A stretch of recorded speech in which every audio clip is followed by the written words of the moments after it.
আমার দেবদেবীকে গালাগালি কেউ করলে আমি ঠিক থাকতে পারবো না? আমি মুসলিম সমাজের মানুষ, আমার আল্লাহ আমার নবী সম্পর্কে কেউ বাজে মন্তব্য করলে আমি ঠিক থাকতে পারবো না? এই জায়গায় ঠাকিয়ে দেবে। দুটো সম্প্রদায়ের মধ্যে বিভেদ ঢুকিয়ে দিতে পারে, আর যতটা বিভেদ ঢুকাবে জানবে এদের ভোটে তত লাভ হবে। আমরা এই চক্রে পা দেবো না। আমি অনুরোধ করবো আপনাদের কাছে, যদি এই ঘটনা ঘটে আপনারা কি করবেন? স্ক্রিনশট নেবেন, ওই আইডি ওর লিংক নিয়ে কি করবেন, লোকাল থানায় আপনারা অভিযোগ দায়ের করবেন।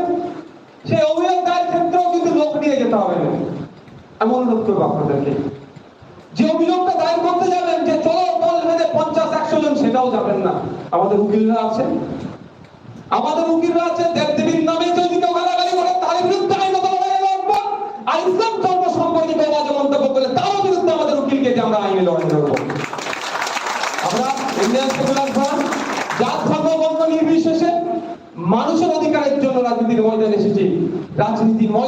মানুষের অধিকারকে বুঝিয়ে দেওয়ার জন্য, কোনো ধর্মকে প্রমোট করার জন্য নয়।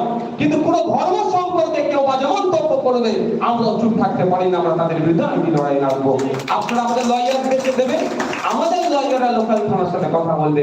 লোকাল থানা যদি ফেল হয়, কোর্ট আছে, কোর্টে গিয়ে আমরা আইনি লড়াই করবো। সে যেই হোক না কেন তারা শাস্তির ব্যবস্থা করবো, কিন্তু ওদের ফাঁদে আপনারা পা দেবেন। চাইবে এরা যত ভোট আগিয়ে আসবে হিন্দু মুসলিম হবে। 2011 সালের আগে মুসলমানকে বাঁচাতে তৃণমূল কংগ্রেস অনেক উঠে পড়ে লেগেছিল, আর 2014 সালের আগে হিন্দুকে বাঁচাতে মুসলমানরা উঠে পড়ে, মোদী সরকার উঠে পড়ে লেগেছিল। কিন্তু দিনের শেষে দেখুন, আপনার এলাকার যিনি হিন্দু মানুষ, আপনার এলাকার যিনি মুসলিম মানুষ, তার অবস্থা দেখুন। তার কোনো ডেভেলপ হয়েছে ডেভেলপ? আপনার এলাকায় যিনি হিন্দু মানুষ আর মুসলিম মানুষ, 2011 সালের আগে অবস্থা দেখুন মুসলমানের, তার থেকে এখন খারাপ হয়ে গেছে। 2014 আগে একটা হিন্দু মাকে দেখুন, হিন্দু বাপকে দেখুন, তার কর্মক্ষেত্রে দেখুন এখন মেহনত বেশি করতে হচ্ছে, কাজ বেশি করতে হচ্ছে, কম উপার্জন হচ্ছে। আমি মাস 6 আগে আমি আজমির শরীফ যাচ্ছিলাম, জয়পুর স্টেশনে নেমেছিলাম, এই এয়ারপোর্টে, জয়পুর এয়ারপোর্ট থেকে গাড়ি নিয়ে যাচ্ছিলাম আমি আজমির। তো যে ড্রাইভার আমার ড্রেস পোশাক দেখে বুঝতে পেরেছে আমি মুসলিম সমাজের মানুষ। তো আমি আমার রাজনৈতিক পরিচয় দিইনি।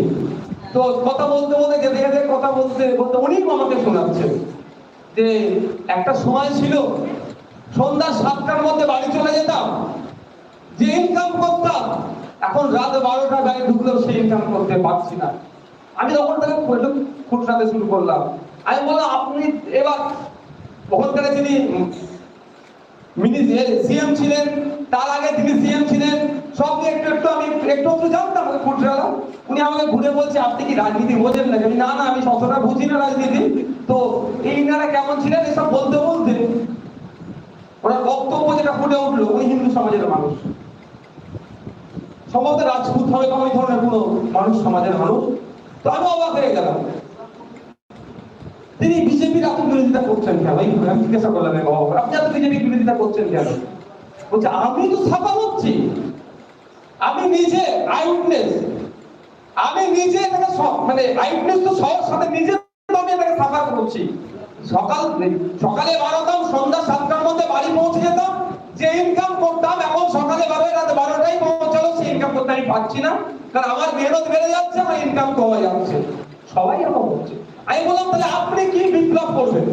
আপনি একা ড্রাইভার মানুষ, আপনি যে আমাকে বলছেন আপনি কি বিপ্লব করবেন? সত্যিকারের ওনার কথার উত্তর শুনে আমার মাথাটা ঘুরে গিয়েছিল।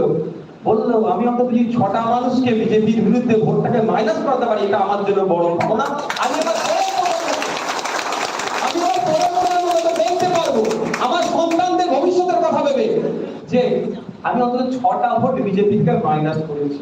আর আমাদের রাজ্যে শুধু বিজেপি নয়, বিজেপি আর তৈরি হওয়ার যে পাইপলাইন তৃণমূল, সেটা যদি আমরা কাটতে পারি, বিজেপি বাংলা থেকে এমনি নির্মূল হয়ে যাবে। পাইপলাইনটাকে কাটতে হবে। পাইপলাইনটা কে? সে হচ্ছে যিনি মোদিজির জন্মদিনে চাদর পাঠায়, শাল পাঠায়, পাইপলাইনটা কে? অমিত শাহজি আসছেন কোথায়? সৌরভ গাঙ্গুলির বাড়িতে। যিনি সৌরভ গাঙ্গুলির বাড়িতে কি রান্না হবে, যিনি মেনু ঠিক করে দেয়, তিনি হচ্ছেন পাইপলাইন। সেটাকে কাটতে হবে। সেটাকে কাটলে